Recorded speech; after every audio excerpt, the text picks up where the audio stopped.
Dans l'histoire, il y a des noms que l'on grave dans le marbre. Des rois, des reines, des guerres et des traités. Mais il existe aussi des récits qu'on efface, volontairement. Trop dérangeants, trop puissants, trop brûlants. Voici l'un d'entre eux. Imaginez une époque où les alliances se faisaient à coups de promesses brisées et de regards volés dans les couloirs glacés des palais. Où un prince français, promis à la grandeur, croise le destin d'une héritière russe élevée dans les secrets des Romanov. Une rencontre improbable, un amour interdit, et surtout, un mystère que même les archives royales ont tenté d'étouffer. Que s'est-il réellement passé entre le prince François de Valois, fils rebelle du roi Henri II, et Aliénor Ivanovna, la fille cachée d'une branche oubliée de la famille impériale russe? Était-ce une histoire d'amour tragique, une manœuvre géopolitique, ou le théâtre occulte d'une conspiration européenne oubliée de l'histoire? Ce récit n'est pas celui qu'on vous raconte dans les manuels. Il est né dans les marges des lettres brûlées, des journaux intimes retrouvés dans les coffres d'ambassadeurs et des rumeurs transmises de génération en génération. Bienvenue dans l'une des histoires les plus fascinantes jamais murmurées entre les murs du Louvre et les couloirs glacés du Kremlin. Une histoire d'espions, de pactes interdits, de passions déchirantes et de vérités que les puissants auraient préféré laisser ensevelies à jamais. Alors, si vous aimez les récits qui bouleversent, ceux qui vous font frissonner à chaque mot, installez-vous confortablement. Et surtout, avant que l'histoire ne commence, pensez à liker cette vidéo et vous abonner à la chaîne Histoires émouvantes. Ici, chaque semaine, on ravive les secrets oubliés des grandes dynasties. Et croyez-moi, celui-ci pourrait bien être le plus bouleversant de tous. Le rideau se lève. C'est dans les couloirs silencieux du pouvoir que naissent les échos les plus bruyants de l'histoire. Nous sommes en l'an 1555. Tandis que l'Europe pense encore les plaies des guerres de religion naissantes, les grandes dynasties n'ont jamais cessé de conspirer dans l'ombre. Le royaume de France, gouverné par Henri II de Valois, est en proie à des tensions internes. Les Huguenots grésillent sous la surface, et Catherine de Médicis, la reine au regard d'ombre, tisse ses propres toiles de pouvoir en silence. Pourtant, loin de Paris, dans une région que l'on nomme encore Moscovie, un autre pouvoir se lève, celui d'Ivan IV, dit le Terrible. La diplomatie, en ce milieu du XVIe siècle, ne se fait pas uniquement par lettres scellées, elle s'infiltre dans les mariages, les alliances à peine chuchotées. Et c'est justement dans cette sphère d'équilibre fragile qu'entre en jeu le prince François de Valois, fils cadet d'Henri II, caractériel, brillant, réputé pour sa beauté farouche et son esprit libre. Catherine de Médicis ne cache pas son agacement. Son fils, qu'elle avait destiné à une alliance avec une maison italienne, refuse les conventions. Il se dérobe, voyage, s'entoure de poètes, de cartographes et surtout de secrets. C'est en 1556 qu'un ambassadeur du tsar arrive à Paris sous couvert de négociations commerciales. Officiellement, il s'agit de discuter de l'ouverture de nouvelles routes pour les fourrures sibériennes. Officieusement, il porte une lettre cachetée, marquée du sceau impérial. Ivan IV propose une alliance politique entre la Russie et la France, par le biais d'un mariage secret. Il ne s'agit pas de marier le tsar, déjà époux, mais de marier sa nièce cachée, Aliénor Ivanovna.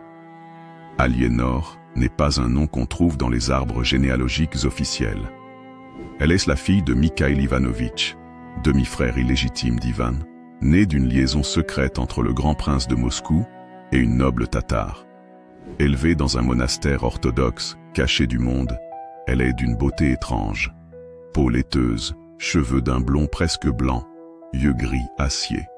Une beauté que même les fresques byzantines ne savent figurer. Lorsque le prince François la rencontre lors d'une réception à l'hôtel de Cluny, il croit d'abord à une illusion. Elle est là, accompagnée d'une vieille dame de compagnie, dans une robe d'argent brodée de perles. Elle ne parle pas français, ils ne parlent pas russe, mais leurs regards parlent une langue interdite. Il faut dire que le prince, en secret, a toujours fui la cour. Il se rend la nuit dans les bibliothèques, découvre les manuscrits d'alchimie, les cartes anciennes, les langues mortes. Il sent en Aliénor quelque chose de plus que le mystère, une mémoire enfouie, une connaissance, peut-être même une douleur. Rapidement, les deux jeunes gens trouvent des stratagèmes pour se rencontrer. Leurs messagers utilisent le latin pour s'échanger des lettres. Ils se donnent rendez-vous dans les jardins des Tuileries, dans les caves du couvent des Célestins, dans la salle secrète de l'abbaye de Saint-Germain-des-Prés. Le prince lui offre un anneau gravé à l'intérieur. Ad occultum verum, vers la vérité cachée. Mais la cour commence à murmurer. Et Catherine, mère aussi calculatrice que pieuse, ne tolère pas l'ombre d'une union hors de son contrôle. Elle convoque Nostradamus. Celui-ci, troublé, murmure après une longue transe. Si cette alliance se consomme, les deux royaumes s'éveilleront, mais l'un sombrera dans les larmes de sang.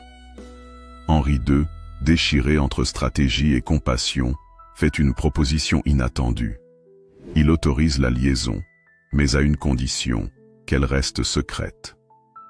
Pas de mariage officiel, pas d'enfant, pas de traces.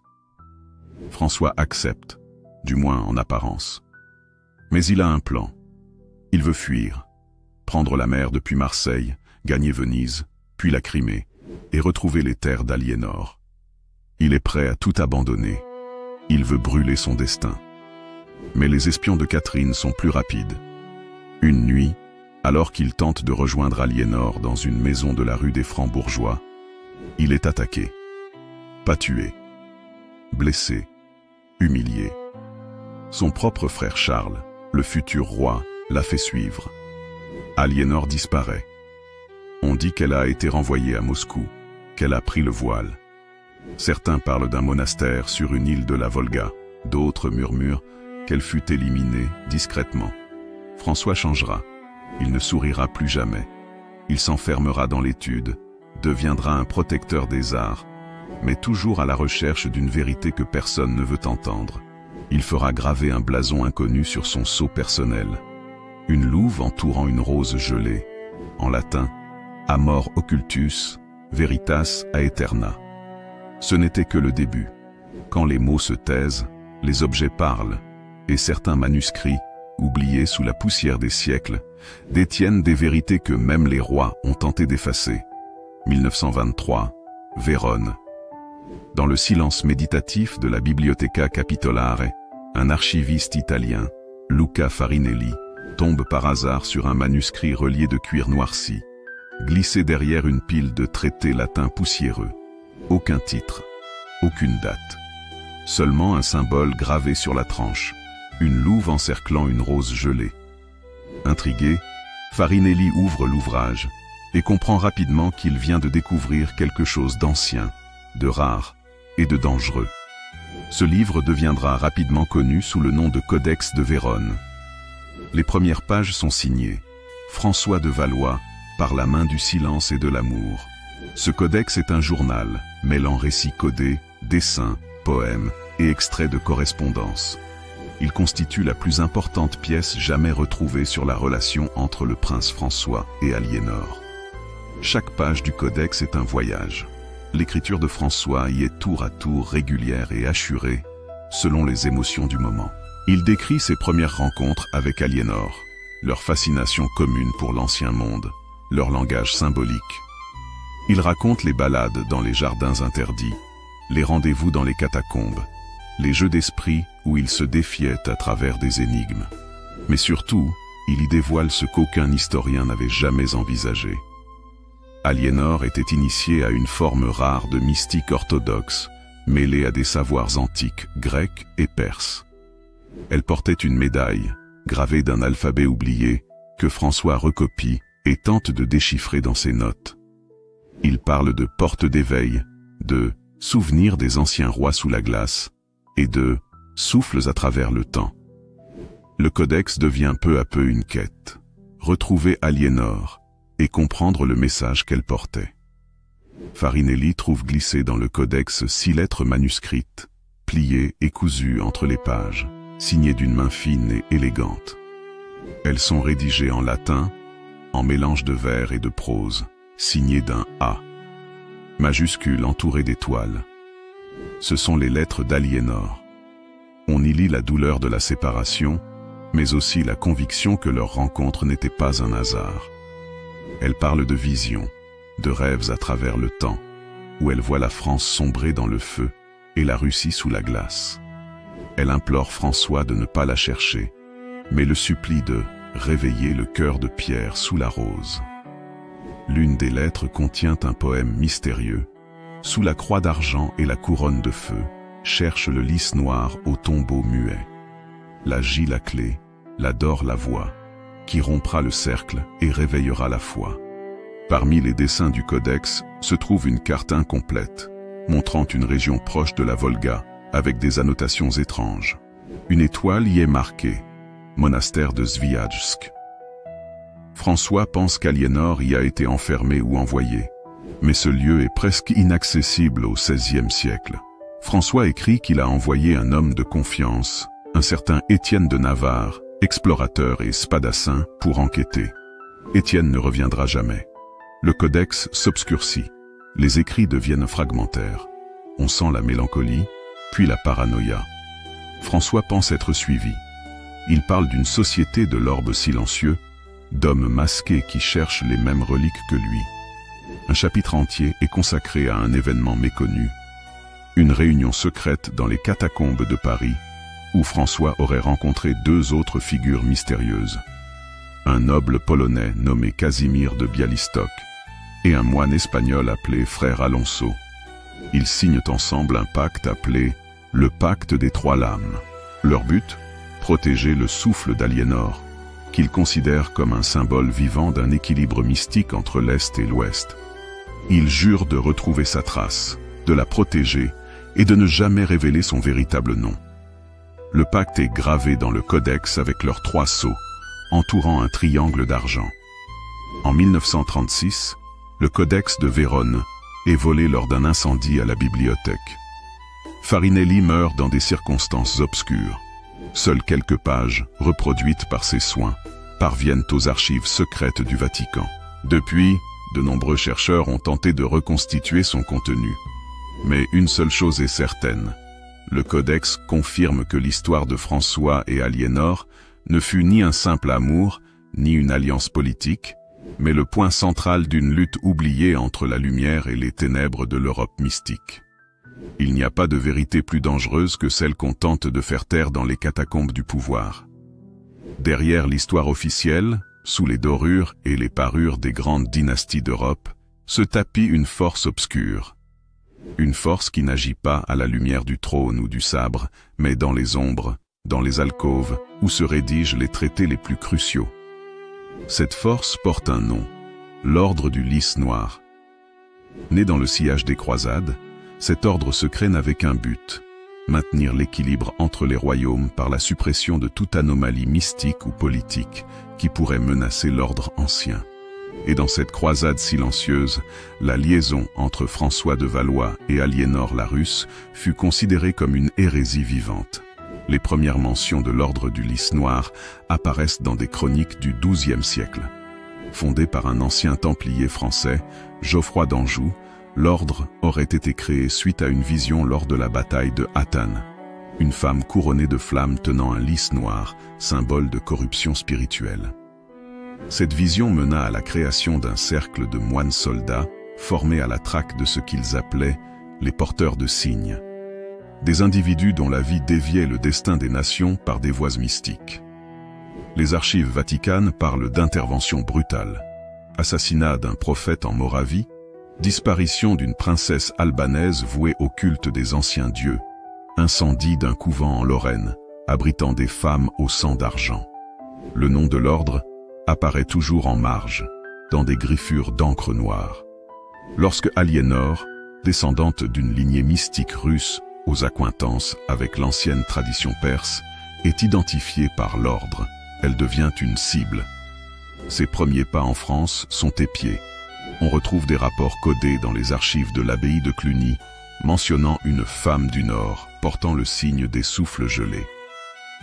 Elle est vue comme une réminiscence d'une ancienne prophétie concernant une reine qui mettrait fin au cycle de guerre en unifiant les deux moitiés mystiques de l'Europe, l'Est et l'Ouest.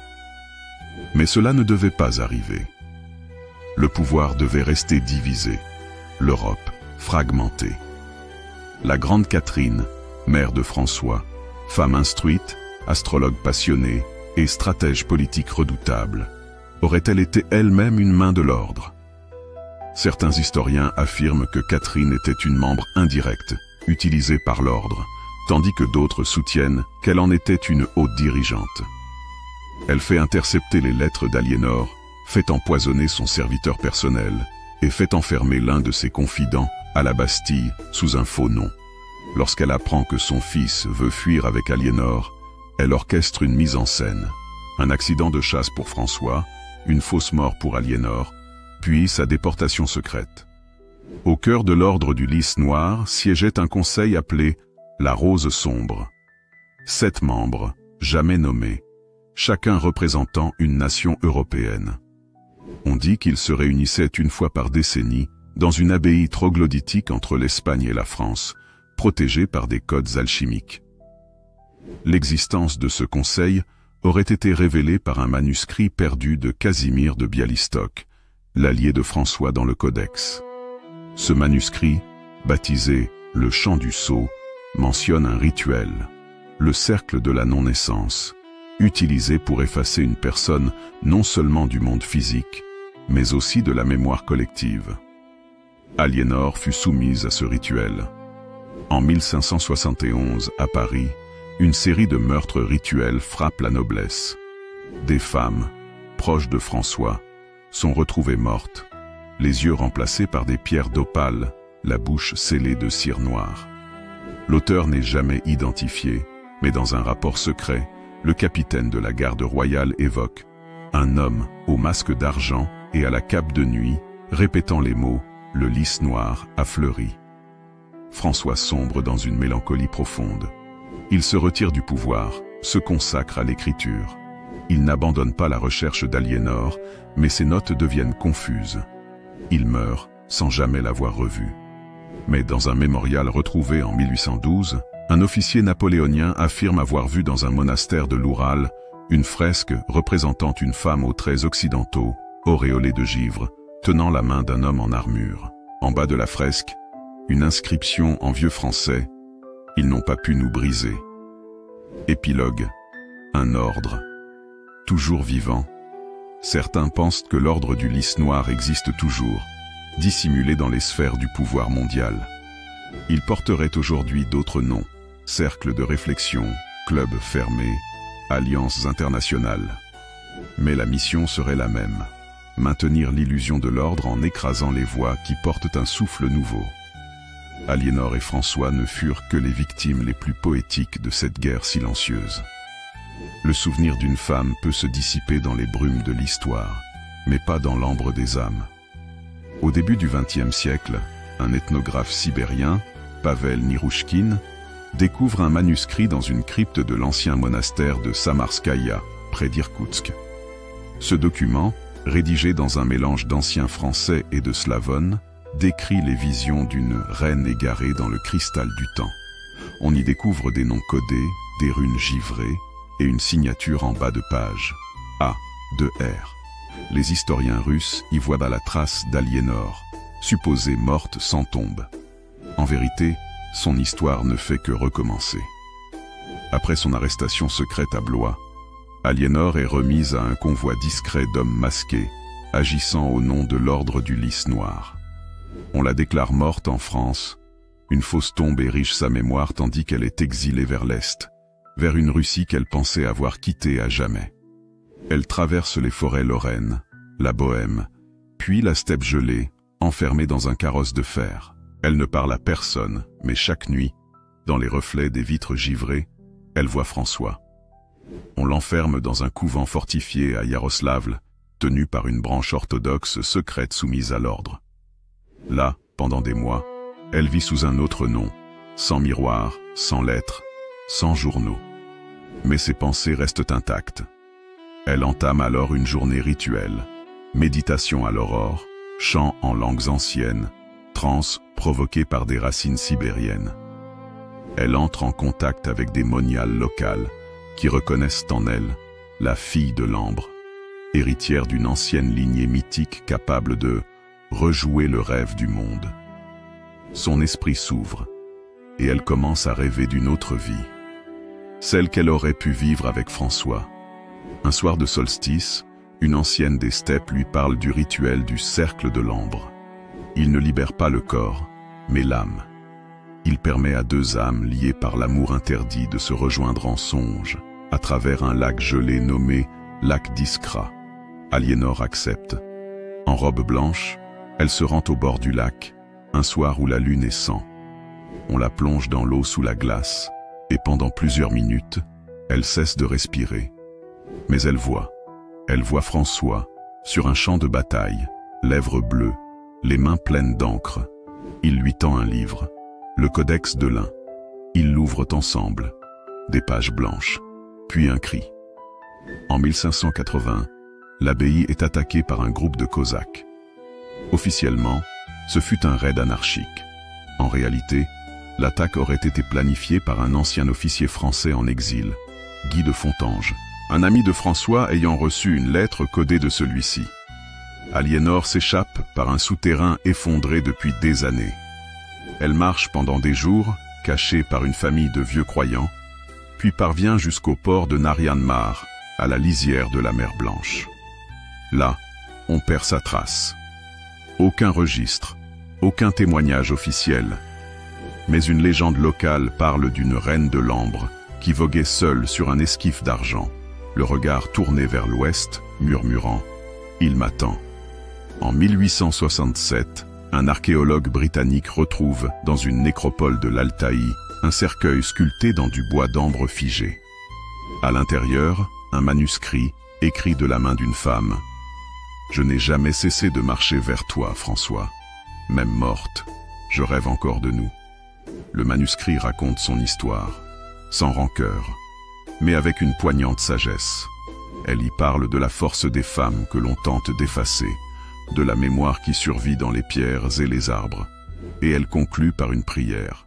Que ceux qui trouvent ces mots se souviennent que l'amour interdit est souvent celui qui ouvre les portes des mondes cachés. Une tradition secrète russe parle d'âmes liées qui renaissent à chaque cycle majeur de la lune de sang. Certaines femmes, lors de transes mystiques, affirment avoir vu Aliénor, marchant sur un pont de brume, main dans la main avec un homme à la plume bleutée. La vérité que l'on dissimule ne meurt jamais. Elle s'endort dans les pierres, elle murmure dans les arbres, et elle finit toujours par être rêvée à nouveau. Paris, 1902. Dans les sous-sols scellés du musée des manuscrits interdits, un archiviste du nom de Lucien Dalvaux tombe sur une malle scellée au plomb. Elle contient un double fond dissimulant des lettres codées, un masque de balle brisé, une clé d'ambre et un carnet de cuir brodé aux initiales FR. Ce journal, écrit par le prince François lui-même, révèle l'ultime partie de l'histoire, le complot que l'ordre du Lys noir cherchait désespérément à étouffer depuis près de 4 siècles. On y apprend que François avait découvert l'existence d'une salle secrète sous la Sainte-Chapelle, à Paris. Cette crypte, surnommée le cabinet du serment, renfermait les archives interdites de plusieurs lignées royales. Parmi elles, un codex antique retraçant les origines des lignées métissées de sang tsariste et capétien. Unis, ces sangs formeraient, selon une prophétie, un être porteur d'une énergie mystique ancienne, capable de briser les frontières du visible et de l'invisible. Le mariage d'Aliénor et de François menaçait donc plus qu'un trône. Il menaçait l'ordre même de la réalité, contrôlé par des lignées occultes. Dans un autre carnet découvert en Pologne par des historiens contemporains, un passage troublant mentionne qu'Aliénor aurait donné naissance à un enfant caché, fruit de son amour avec François. Cet enfant aurait été recueilli par une société secrète nommée les Veilleurs du Voile, gardiens des lignées oubliées. Son nom, il varie selon les manuscrits, Séraphin, Iskra ou encore Ombrefleur. Il aurait vécu dans les Carpates, puis en Perse, avant de disparaître dans l'ombre de la Révolution française. Certains disent qu'il était présent dans la foule le jour de l'exécution de Louis XVI, les yeux embrasés d'une mémoire ancestrale. En 1978, un plongeur soviétique explore un lac asséché en Crimée, à la recherche d'un ancien temple hellénistique submergé. Il y découvre un mausolée scellé par un mécanisme complexe. À l'intérieur, 2 sarcophages de verre noir. L'un porte un lys incrusté d'or, l'autre un aigle bicéphale de jade. À côté, une tablette gravée dans une langue oubliée. Traduction approximative: nous n'avons pas réussi à vivre libre. Mais ici, nous sommes unis. Au-delà des royaumes, au-delà du sang. Durant les années 1980, plusieurs historiens et journalistes qui s'intéressaient à la légende d'Aliénor et François disparaissent ou meurent dans des circonstances suspectes. Les archives du Vatican, du Louvre et de Moscou, liées à cette affaire, sont détruites dans des incendies ou mises sous scellé. Un seul fragment subsiste, une bande magnétique enregistrée en 1983 où une voix féminine, en slavon, murmure: « Le monde ne veut pas se souvenir de l'amour, car il lui rappelle sa faiblesse. » En 2025, une jeune chercheuse franco-russe, Elina Petrovska-Roy, publie un livre choc, Le tombeau invisible. Elle y recoupe tous les fragments, y compris le journal retrouvé de Lucien Dalvaux, et prouve que le récit de François et Aliénor n'était pas qu'une histoire d'amour. C'était une clé, une fissure dans le voile imposé par les puissants. Elle finit son livre par une théorie. Et si Aliénor et François avaient choisi de s'endormir, non pour mourir, mais pour attendre une époque capable de les comprendre? Et voilà, chers amis, vous venez de traverser avec nous une histoire bouleversante, enveloppée de mystères et de vérités oubliées. L'amour entre le prince François et Aliénor la Russe n'était pas seulement une romance interdite, c'était une résistance. Une flamme fragile, mais tenace, qui a défié les empires, les dogmes et même le temps. Si vous êtes restés avec nous jusqu'à cette dernière minute, merci. Merci de votre curiosité, de votre écoute, de votre cœur ouvert à ces fragments d'humanité que l'histoire tente parfois d'enterrer. C'est grâce à vous que ces récits oubliés revivent. Grâce à vous que des noms presque effacés retrouvent leur écho. Chaque vue, chaque like, chaque abonnement nous aide à continuer ce travail de mémoire. Ce n'est pas qu'un simple contenu, c'est un hommage, un devoir de transmission. Alors, un immense merci à tous ceux qui ont pris le temps de plonger dans cette aventure. Merci pour vos commentaires, vos partages et votre passion pour les histoires vraies, émouvantes et profondément humaines. Dites-nous en commentaire, qu'avez-vous ressenti? Quel passage vous a le plus marqué? Nous lisons chacun de vos mots. Et surtout, si ce récit vous a touché, n'oubliez pas de vous abonner à la chaîne Histoires émouvantes, de liker cette vidéo et d'activer la cloche pour ne pas manquer nos prochaines immersions dans les recoins les plus mystérieux de l'histoire. À très bientôt.